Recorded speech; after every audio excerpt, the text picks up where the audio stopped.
The views and opinions expressed on this podcast is solely of the creator and may not necessarily reflect the views and opinions of the listener. Listener discretion is advised.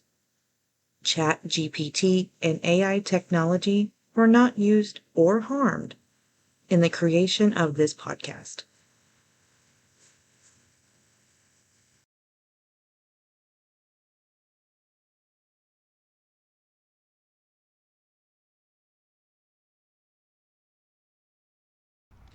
Hey guys, and welcome back to Under the Moon Paranormal Ohio Legends. I'm your host, Melanie. And last month, if you joined me, we did a tribute to Bobby Mackey's Music World, which is scheduled still to be torn down by the end of summer. So that's your update on Bobby Mackey's. So a little bit about this month's full moon. This full moon occurs at 6:17 a.m. on July 21st, 2024.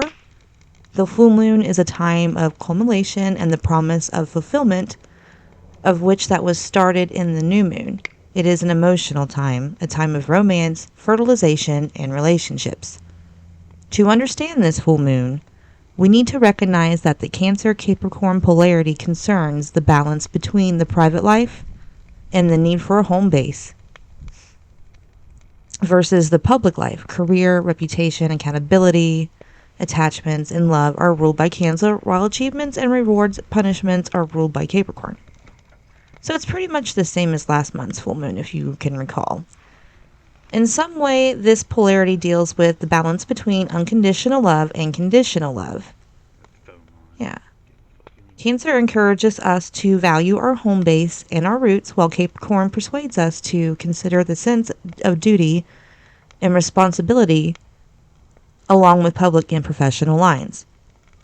So, while Cancer may be content to be dependent, Capricorn urges us to be grown up and responsible. Cancer represents the origin and Capricorn represents the goal. Neglecting either end of the axis will surely backfire on us. So it's pretty much the same as last month. This lunar connection with Pluto engages harmonious with Neptune, Mars, and Uranus. No pun intended. Suggesting we have the support, determination, and resources to realize our dreams. It's a fruitful and ambitious period. Occurring in the last degree of Capricorn, this full moon feels more urgent, but it also rounds out our feelings with further matter to consider compared to last month's full moon in the sign, when we were fresh and still a little naive last month. This month, we're going to stick to our guns. We can experience powerful, well-formed realizations, perhaps with the final word or decision revelations on a matter. So, things coming to an end, So this phase of the moon occurs at 29 degrees and 9 minutes of Capricorn, opposite the sun at the same degree of Cancer, and affecting planets at approximately 25 to 30 degrees of the cardinal signs Aries, Cancer, Libra, and Capricorn, and 0 to 3 degrees of the fixed signs of Taurus, Leo, Scorpio, and Aquarius. So, that's going to be July 21st, 6:17 a.m. So that is your full moon update for July. Okay. So let's go right into this episode. It's going to be a myth-busting episode. If you remember some other episodes I've had in the past where I take an Ohio urban legend and I bring you the cold hard facts and debunk it, such as all the crybaby bridges. There's like 37 crybaby bridges in Ohio, and I named them all in the crybaby bridge episode and tell you the origins of that legend. Also, Helltown, Ohio is actually not haunted at all. It's just a national park. So if you want to catch up on those myth-busting episodes, go back and give those a listen and share it with a friend. All right. So this episode, we're talking about Gore Orphanage. but we're telling you the real story of it. Now, Gore Orphanage is a legend in Vermilion, Ohio, but we'll get into that, okay? So, the myth surrounding the place called Gore Orphanage has been circulating throughout northern Ohio for nearly a century. Generations of youngsters have flocked to the site claiming to hear voices of orphan children they believe died in a fire burned the orphanage to the ground in the early part of the 19th century. This tale, however, is fascinating, but it's totally untrue. While there was an orphanage in Swift Hallow on Gore Orphanage Road near Birmingham, Ohio, it was not called the Gore Orphanage. It never burnt, and no one lost their life in the facility from a fire or any other cause. The real name of the orphanage was the Light of Hope, also referred to the Light of Hope, or Light and Hope. It was built by Reverend John A. Sprunger and his wife in 1903 after their orphanage located in Berne, Indiana, was destroyed by a fire in 1899. 3 orphan girls were reported to have died in that fire in Indiana. The name Gore Orphanage was adopted by young thrill seekers over the years because it apparently fired their collective imaginations of murder and mayhem at Springer's home for the orphans. The belief was that the word gore, G-O-R-E, was referring to that of a bloody wound. Thus it amplified and seemed like a substantiate in the ever-involving horror story about that place. But in fact, the word actually referred to a topographical description of the land running the length of the road in Lorain County, Ohio, where it is located. In belief, it was simply a triangular piece of land, hence the name Gore, prior to the orphanage being established along the road that was called Gore Road. So, exactly what conclusions I might, as I come to research these files that I went through about Gore Orphanage, but this work led me in several different directions. I did learn that the site of the orphanage is not where most people believe it is. The site they claim to be the orphanage site is actually the site of the ruins of the mansion that was built in 1840 by Joseph Swift. Like, it was a big 14-room mansion, okay? When Swift had to sell the property in 1865, so they only lived there for 20 years on this big farm with this big house. The family by the name Willbur bought it. The Willburs lived in the mansion that they called Rosedale in Swift Hallow until the late 1800s. Now, Mr. Willbur had a son, and his son got married to a lady her family were spiritualists and mediums. Now, this is a fact that I have dug up from researching this. A lot of people think that the Willburs themselves were spiritualists and they had seances and stuff inside the Rosedale at Swift Hallow, but that's not true. The woman that Wilbur's son married, she's the one that had spiritualist ties. So that's a myth debunked, I guess. Okay, so where was I in my notes here? Okay, so they say that the son and the daughter, they have a house in Vermilion. Okay? Willbur had 4 grandchildren that they say died in Rosedale or the Gore Orphanage. But the grandchildren, they were visiting the Willburs in Swift Hallow when they were traveling, the two of the oldest ones. There was 4 children, a boy and a girl, and a set of twins that were a boy and a girl.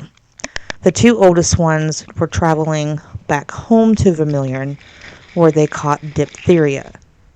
Diphtheria was a pandemic that swept through Ohio in the 1800s and took the lives of a lot of children. And within a week the Willbur's grandchildren, all 4 of them, had passed away because it was contagious to children.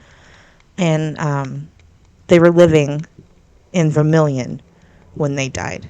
Okay? So, after the children died, the couple moved back to the Rosedale mansion with Wilbur's mom and dad. And then that's when they started having seances to contact the dead children. So the children didn't die there, but they're all buried together at Maple Grove Cemetery on Mason Road in Vermilion. Yeah, the whole Willbur family, they're all buried together.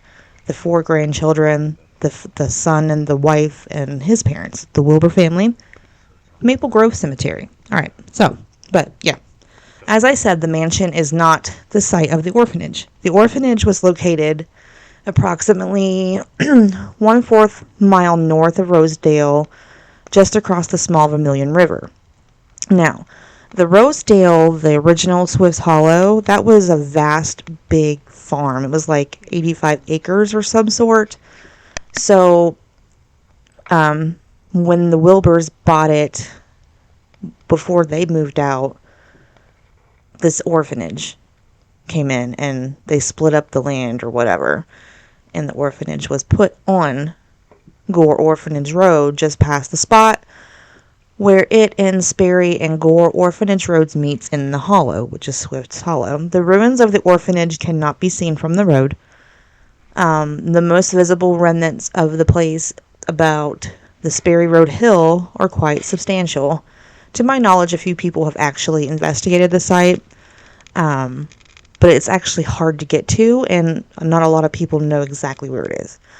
Plus, it's on an old road that's been washed out, so there's like this big road closed sign, and right at the road closed sign, the government purchased a house for a park ranger to live there. And a lot of these stories that you hear from people can probably be explained by the park ranger scaring them out. Which, if I was a park ranger and my house and job was pretty much set for me to keep people out of Gore Orphanage, yeah, I'd spook them too. I really would. I would spook some people. Alright, so the real name of the orphanage was Light of Hope, also referred as to Light and Hope. Okay. Alright, so the orphanage is located... Alright, that's right. Okay, here I am. Sorry, my notes. I'm getting sidetracked here, just rambling. My research may have seemed a sad letdown for youngsters in the region who have long considered this place to be their little Amityville of horrors, but my work debunking this myth has led me to believe that a real-life horror story did take place here. While it doesn't contain ghosts or things that go bump in the night, the reality of which actually happened at John Sprunger's orphanage in Swift Hallow makes Charles Dickens' tales of the 19th century English orphanages pale in comparison. And this is that story. So here we go. Our story begins in 1898 in Berne, Indiana. This is Ida's story. It was Benny Studiff's 5th birthday. He rose early to meet the day with only the greatest of expectations. His mother had divorced his father a year or 2 before, and he was about to remarry. He hurried through his morning rituals of washing his face and hands, dressing in his bedbear dungarees and faded wool shirts, and ran downstairs. His older brother, John, had promised him that today he would ride the old brownie, their shaggy horse, and he had spent a sleepless night anticipating this event. Downstairs, his mother waited nervously in the bare kitchen for him. The time had come to tell the boy. Her youngest daughter, Ruby, was dressed and ready to leave. When Benny entered the room, little Ruby rushed to him with tears welling in her eyes, crying out, "Ruby, tell Mama we can't go today." And there was a momentary silence in the room. "I can't go today, Mama, I can't. John is going to let me ride the horse. I'm all grown up." "Oh, no, Mama, we'll be good. Mr. Bowens won't even know we're there," Benny cried, but to no avail. The die had been cast. Mr. Bowens was his mother's betrothed, and he had 2 young children of his own. He was not a wealthy man, Benny's mother had 10 children in all, and while the 8 oldest children had moved west to California and Nevada, though the prospect of having 4 children to raise was more than Mr. and Mrs. Bowens could handle. Perhaps it was more than he wanted to handle. Mrs. Studliffe's distress was almost as evident as her son's, and she held out her arms to him, but Benny backed away with the tears rushing in his dark eyes. The little round-topped trunk by the door and the sly old brownie hitched on the top of the buggy at the back porch convinced him that any further pleading would be useless. The horse that was to have made his birthday so wonderful would instead carry him and his little sister into a life of misery at A.J. Sprunger's orphanage. Benny, only 5 though, vowed himself that he would never speak to his mother again. 10 years would go by before he would break that silence.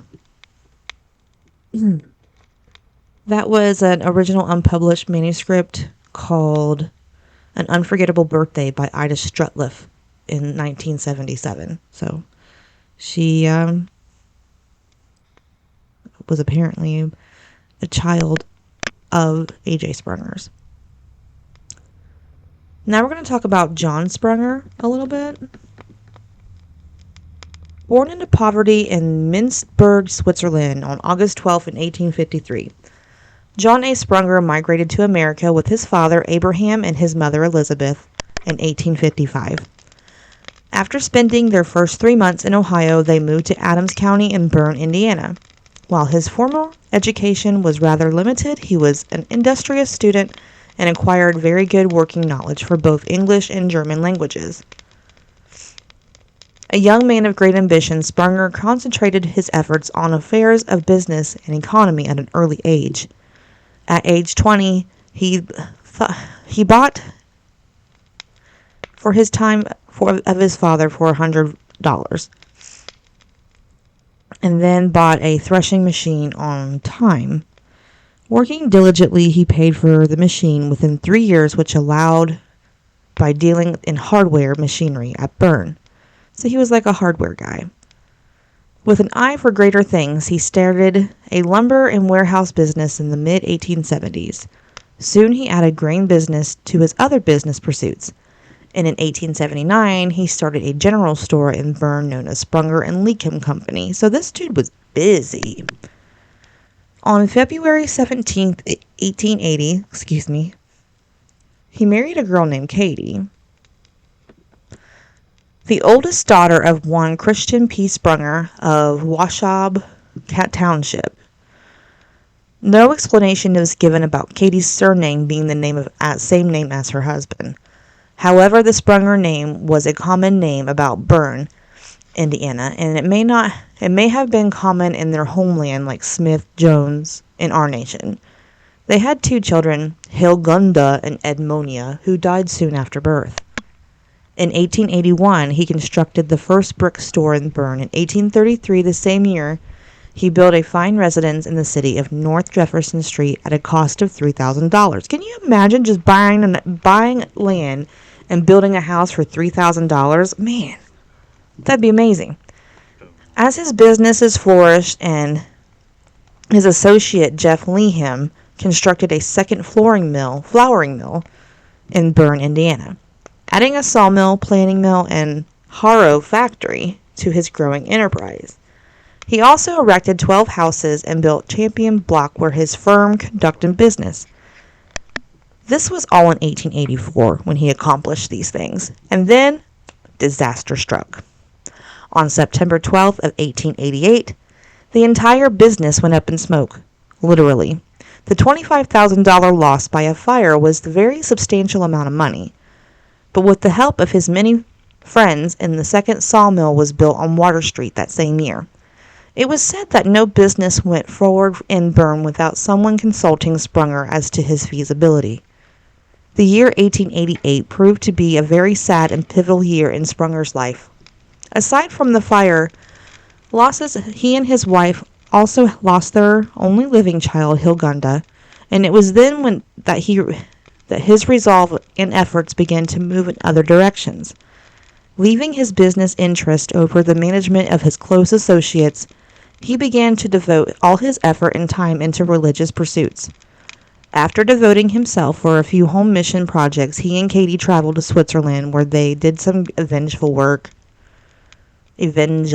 work, sorry. And it was there where he was ordained to the ministry. Back home, he built the first Deaconess orphanage home in Chicago and established others, connected with hospitals and in several other towns throughout the area, including one in Bern. In 1894, his second mill burnt down. With the help of the public subscription, he rebuilt the mill. And in 1899, his Bern orphanage also had destroyed by fire, taking the lives of 3 orphan girls. This was a staggering blow to Sprunger, who had no insurance. The cost of the fire was $9,000, but with the help of his good friends, he immediately erected a bigger and better facility. It would be the last building that he was responsible for in Bern. Suffering from the losses of his enterprises in Bern, he opted to purchase the 500 acres in Birmingham, Ohio. It was 500 acres, my bad. And there he moved some children from his orphanage. Okay? And it says that he died on September 28th in 1911. During his darkest moments, the people of Bern considered him to be chiefly responsible for building the growth of their community. You know, that's actually true. Like, it sounds like this Sprunger guy, he built, like, everything in Bern, Indiana. So, Birmingham, Ohio from 1903 to 1908. This is Ben's story, okay? When Mr. Sprunger opened his orphanage in Birmingham, Ohio, 9 years old, and he was sent to the castle. This is the story of Ben. I was 9 years old and was sent ahead with the cattle. I slept in the cold in the stockyards near St. Mary's Church in Vermilion, Ohio, until Mrs. Sprunger arrived, and then I walked to Birmingham driving the cattle. The boys' dormitory was a building near the road. I helped build the barn when I was 10 years old. We hauled stone from the foundations from the riverbed, and we had a buggy, shed, and a print shop, where the printer The Light of Hope was published. We had schoolhouse and a chapel too. We raised our own food and even tapped the maple trees. My mother bought all my clothes. There was 100 children at the time living in the orphanage. My little sister was sent there when she was only 2 years old, and I saw her very seldom. The girls and the boys each ate in their own dormitory. No, I wasn't happy. Some of the boys we had welts on their backs from the whippings. We boys were loaned to neighboring farms. I often worked at the Andress farm. We worked until dusk, and I recall pulling a little express wagon loading with hog heads. Yes, we had enough to eat, but I sometimes think sick cattle were sometimes slaughtered. We bought some food at the Sid Simmons grocery. That store was in Vermilion. But most often staples were begged. This is in a little kid's handwriting, so it's hard to read. When I was 14, I wanted a bike to help pull the wagon. I guess I thought I earned it in hard work, so I took $5 from the sugar bowl. I was caught, of course. I ran away, and that was the end of my orphanage life. I often lived with Andresses in learning farms and carpentry. My father was a carpenter. I've kept in touch with all my brothers and sisters. This isn't a happy story. You can ask any of the Vermilion children who live there. There were many. And that was an interview with Ben Stuff in December 1976. The Vermilion News, Thursday, September 9th, 1909. The Vermilion has a railroad which has been discovered. It starts at the Light of Hope Orphanage and its terminal are variously located. One particularly is in the underground. Ever since Benny Stutliff incident last year, the boys have been coming from home. They have found good friends in and near Vermilion who have been aiding them from finding homes. Excuse me. They have brought stories of alleged misuse and abuse. It has only been the boys who have run away. So it sounds like the boys got treated pretty badly. About 3 weeks ago, 2 girls, ages 12 and 13, respectively, ran away by wading across the Vermilion River and came into Vermilion. They found refuge with ladies here, Mrs. G.B. McConley and Mr. Peter Hahn and Miss Griswold. The aiding parties, Mrs. McConley cared for one of the girls. They reported misuse. The attention of Humane Office Lawrence of Loring County was brought into the conditions of affairs in an action brought by the W.B. Glatz of Lorraine to secure the charge of his grandchildren. The testimony given was about as follows.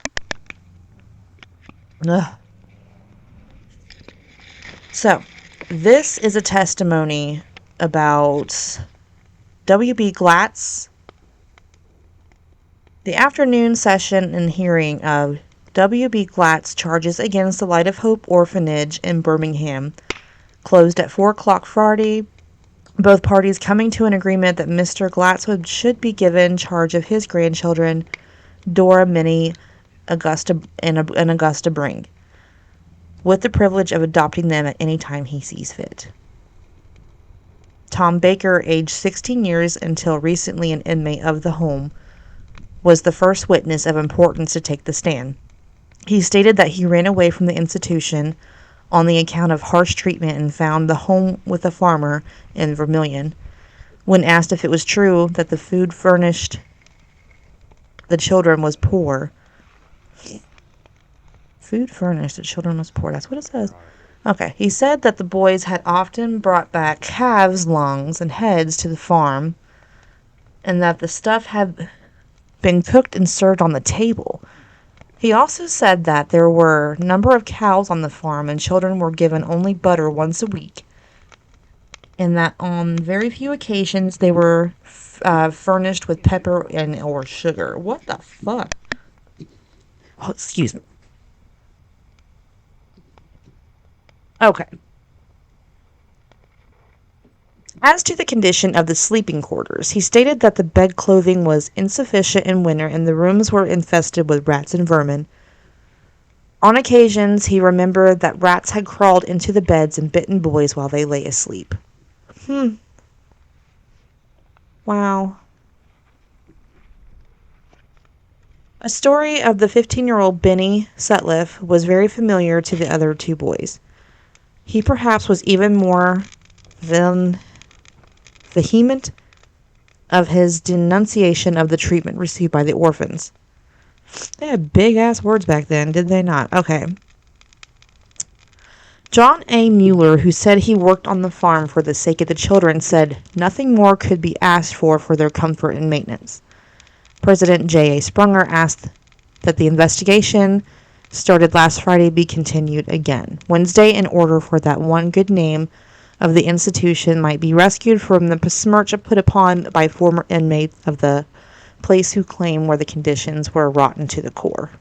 So, he's like, let me clean this up and you guys come back and take a look again. So, that Wednesday, so this was Friday, so that next Wednesday, here are some of the evidence offered by Mrs. Sprunger in an attempt to exonerate herself and husband for any blame of the statements made by several of the orphans under their charge at one time or another. I have charge of the 90-odd boys and girls, and I'm responsible for their care while they are with us. We have buttered nearly every morning, somewhat softer than when we did the day before the neighbors began to complain regarding the manner in which the place was conducted. According to Mrs. Sprunger, ham, bacon, tongue, and hash is served to the children. About 3 years ago, heads of the cattle were fed to inmates in attendance. She also testified that there used to be a custom to feed boys and girls the lungs of cattle and which were secured by the slaughterhouse. Corn, which is to be dried and first boiled in a huge kettle in the laundry, the same kettle being used to steam the white underwear worn by the children, were boiled by being washed. She added that the kettle was cleaned first before the corn was placed in it. Notwithstanding that she was the personal supervision over 100 children, Mrs. Sprunger could not remember when the children had to be served eggs at the table, claiming she had too much else to do. Mrs. Sprunger also said that several of the children were afflicted with sore eyes. She took one of the girls named Dorothy to Dr. Stewart in Cleveland, and the medicine prescribed to her was used on all the others. But that little girl thought the prayers helped her the most, and that she was allowed the children to trust the Lord to cure them. And she knew him to cure all kinds of diseases for the past 18 years. So they just relied on God for the rest of the kids that couldn't take the medicine. Holy shit. So apparently there was abuse there. And they were caught. The orphanage was caught. So the Cleveland Press has been devoting considerable space to the affair with pictures and some principles of the case. And you can look that up. The Vermilion News on microfilm, September 1909, courtesy of the Cleveland Press. Wow, they have the whole thing. So in the Vermilion News, the result of the investigation, this is the end of it. This is what happened to the orphanage. Straight up facts. The kids were abused. The boys specifically were abused to a point where they were running away. They were fed rotten animal meat. They weren't allowed to take a bath every day, kind of thing. And they were always sick. So the investigation of the affairs at the Light of Hope Orphanage has closed. It seems that some of the accusations were admitted while others were not verified. The state has no control over such institutions, so no further action can be taken. The human officer always says he will watch affairs of the house. It is thought, however, that some of the legal practices will in the future be eliminated and that the investigation will be in the benefit to all concerned. So, here's the meats and potatoes at the end here. Though the clouds of time is difficult to conclude precisely what the truth is about the Light of Hope Orphanage might have been, where John and Kate Sprunger responsible for severe mistreatment of the children placed in their care. I mean, it was pretty bad in Bern, Indiana. Like 3 kids died, and there was a fire at that orphanage. But there was no fire here.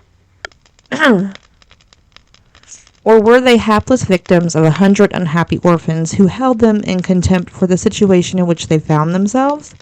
Doubtful. Almost everything I found out about John Sprunger's life before he and his wife came to Birmingham was very positive until the end. Those who knew him thought very highly of him as both a businessman and a community leader.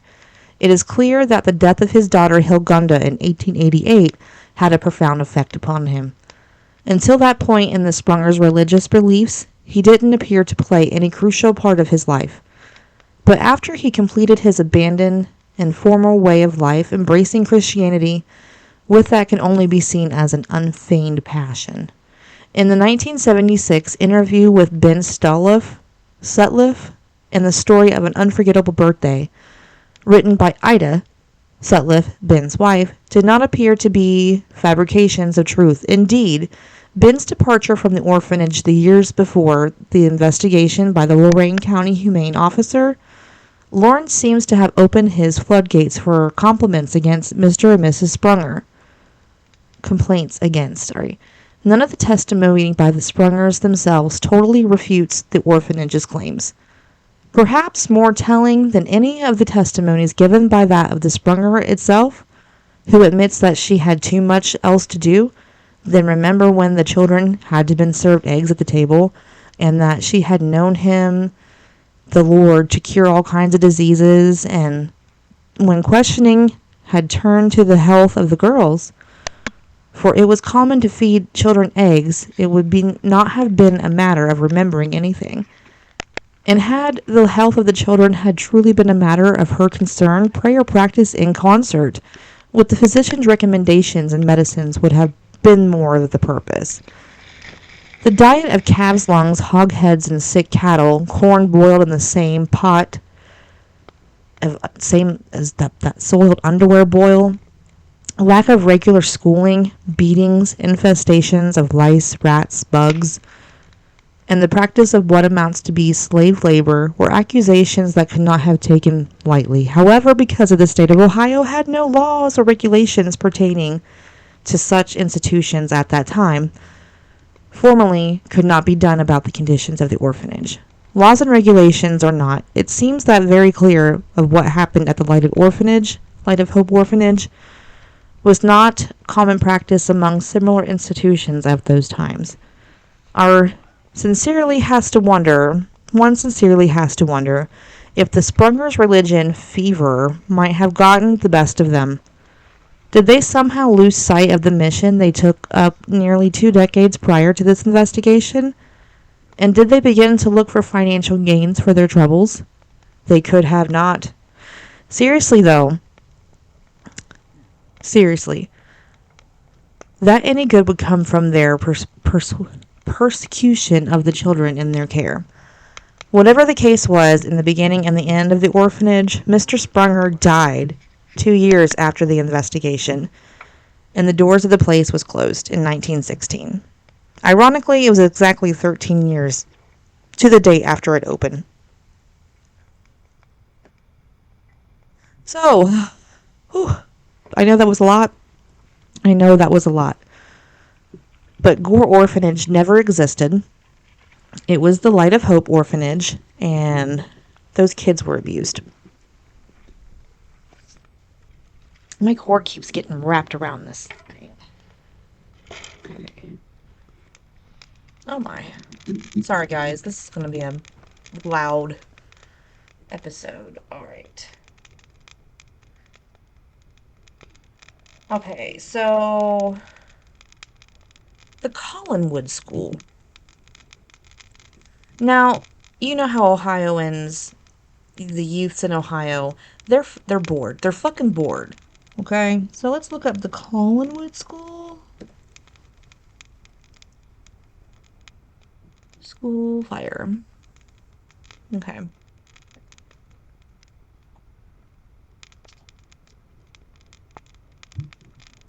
So a lot of people think that they're getting this orphanage where all these kids died in a fire mixed up with the Collinwood School fire, known as Lakeview School fire, was a major disaster that occurred at Lakeview School in Collinwood, Ohio, when a fire erupted on March 4th, 1908. So, same exact time period when Mr. Sprunger was on trial, because he died in 1911. So 1909 was when this hearing was going on. So same time. So it killed 172 students, 2 teachers, and 1 rescuer. It is one of the deadliest school disasters in United States history. The Lakeview School was vulnerable to fire. As many similar design schools throughout the nation, during the fire, the school's masonry exterior acted as a chimney, sucking flame upward as the wooden interior burned. Open stairways and the absence of fire breaks enhanced the chimney effect. The building only had 2 exits, and fire quickly blocked the front door. Children rushed to the other rear door, but the vestibule narrowed by proportions. They stumbled and climbed on top of one another, forming a pile that completely blocked the exit. Although later accounts sometimes describe children pinned against the inward swinging doors, Lakeview doors opened outward. However, the vestibule created the impassable bottleneck for the crowd trying to rush through it. Collinwood's small volunteer fire department and horse-drawn engines arrived too late and were ill-equipped to battle the fire. In less than an hour, 3 floors of the roof of Lakeview had collapsed into the basement, leaving only a hollowed-out brick ruin. Most of half of the children and 2 teachers at the building died. So, that is what I think has ties to Gore Orphanage, or what people think Gore Orphanage was. Okay, so you guys can make your own conclusions from that, but Gore Orphanage, or the Light of Hope Orphanage, it started out as Swift Hallow. So, Swift Hallow is where it started, with the Swift family, Willbur family, and then the Sprungers bought it. But now it's just a bunch of ruins on a washed-out road where kids in Ohio go to scare their little younger siblings. It's like coming-of-age story. That's how most of these people found this legend, was their older cousin or their older sibling told them about it and took them out there to scare them. That's usually how it happens. Okay.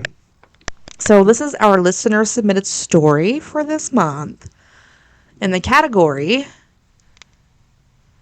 is a Ouija board. Get frightened, lesson learned. This happened many years ago when I was a dumb kid and messed up with something I shouldn't have, only to regret it later. My cousins, C and K, only using initials for privacy reasons, lived in Cleveland. My folks would take us to visit them quite frequently through the years, so when we were growing up, since C was my age and K was my sister's age, we were 5 years younger, so C and I were the big sisters, and we were the bigger girls, about 13 to 14 years old around this time. And it was during the fall time of year, of course. We all did stupid things that kids do before they develop something in later years called common sense. We told ghost stories a lot and recorded our antics on a 3-inch reel-to-reel tape recorder that I had. We'd play ourselves back for fun. We'd go exploring or walking to places that we thought were interesting. In other words, we had fun together.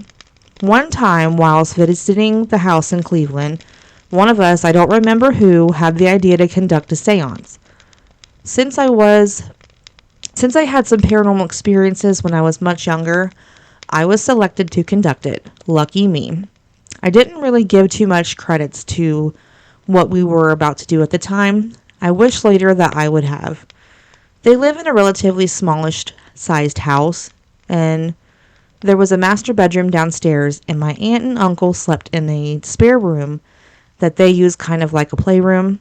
It was small but big enough to accommodate a sofa, a TV stand, an easy chair, and 2 little end tables. My cousin's bedrooms were upstairs.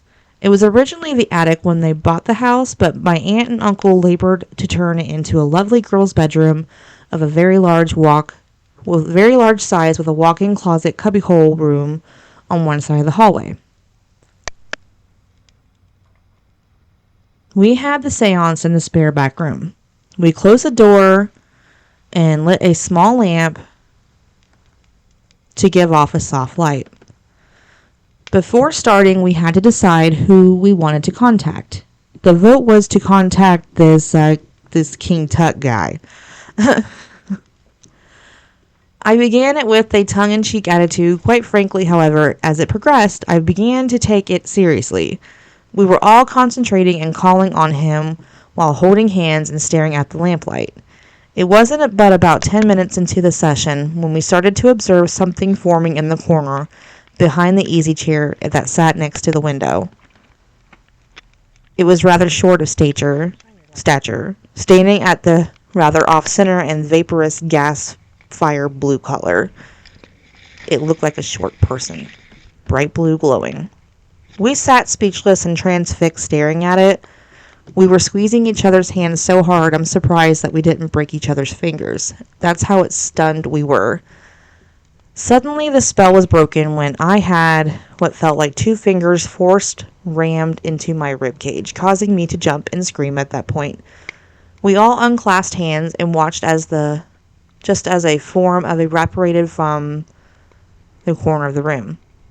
One of my cousins jumped up to the light switch and turned on the lights. Our parents came into the room and demanded to know what we were up to. The usual answer from a kid was nothing, and we were told to keep it down.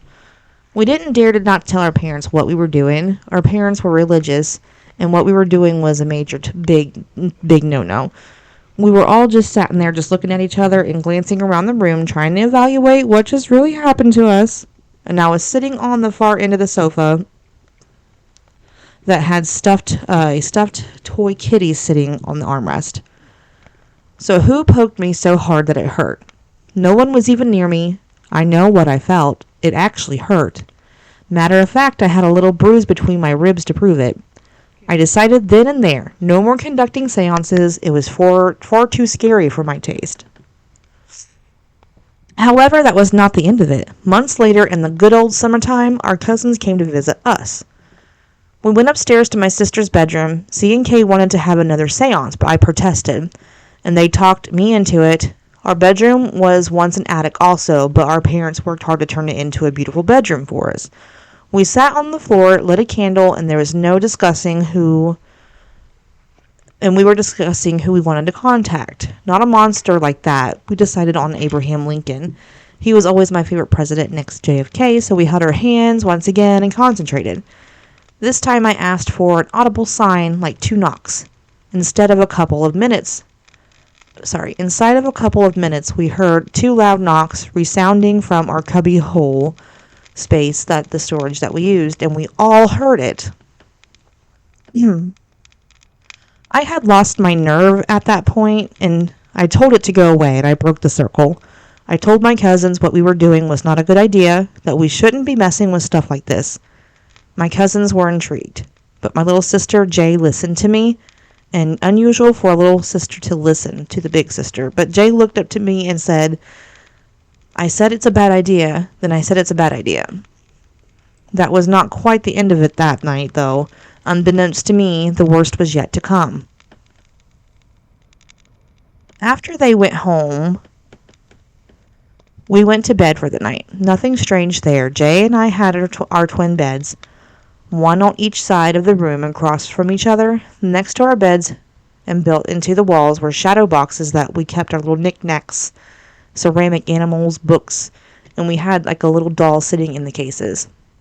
About 2 a.m, I heard what I first thought was my dad thromping up steps into our room. He would sometimes come up to check on us, as parents often do. Only this time he didn't turn on the hallway light coming up the steps. He would bring his flashlight with him to shine just far enough to make sure that we were in bed and all right. This time there was no hall light nor flashlight. I thought that was to be very strange for him. I was laying on my stomach pretending to be asleep, and then I got the feeling that it wasn't my dad coming to look at us after all. I then heard very heavy footsteps on the tile floor coming towards us.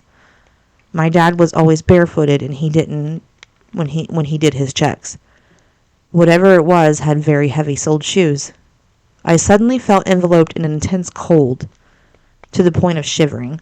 It was summer, and the upstairs bedroom was ridiculously hot that time of year.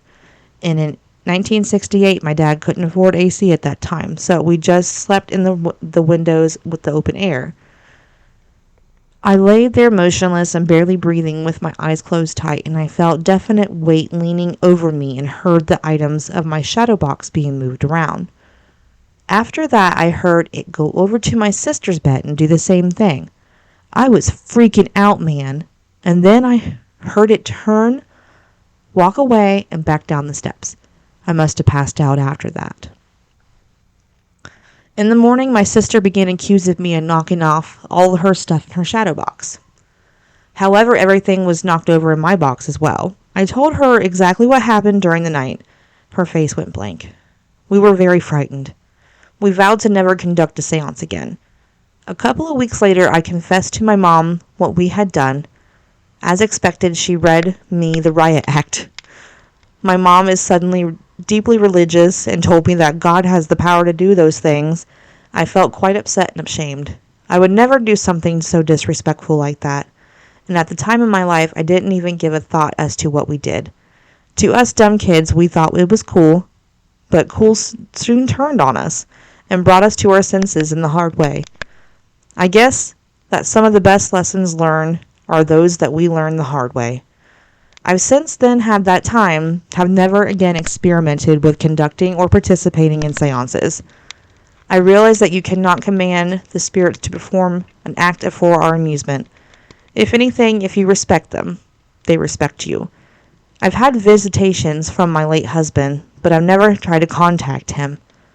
He came to me in an assurance that he is all right and he always loves me.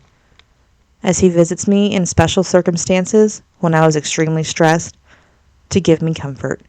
I believe that our loved ones do not do that to comfort and encourage us to be okay. That's fine with me, but I no longer try to contact the other side. I know better. I've learned my lesson, and I'm good. If you don't know what you're doing, just don't do it. You'll be better off in the long run. I hope these are words of wisdom. Thanks for the podcast. You're doing a great job. Well, thank you.